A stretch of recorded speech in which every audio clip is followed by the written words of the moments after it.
I wanted to share with you my free crochet ebook I just created. The link for that is below this video in the description. Just click on that link. It'll take you here. Also, it's in my labels up here. This is my blog here. So how to crochet a beginner's guide to the free ebook. You can click on this photo. It'll take you right there, the cover of the ebook, or right down here, it'll take you right to the free ebook. This is the ebook. The table of contents. All of my pages consist of all my videos for beginning stitches for beginners, as well as I have bonuses with advanced stitches at the very end as well.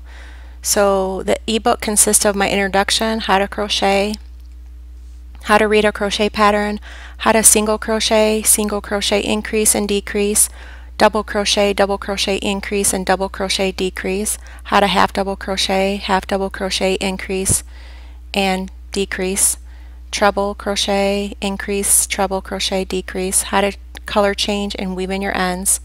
And then the bonuses consist of quite a few advanced stitches at the end that are videos.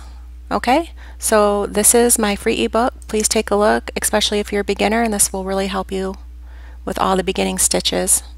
So the link for that is down below. Just click on it. It'll take you right to my blog, which will take you right to the free ebook. So thank you for watching. Please subscribe.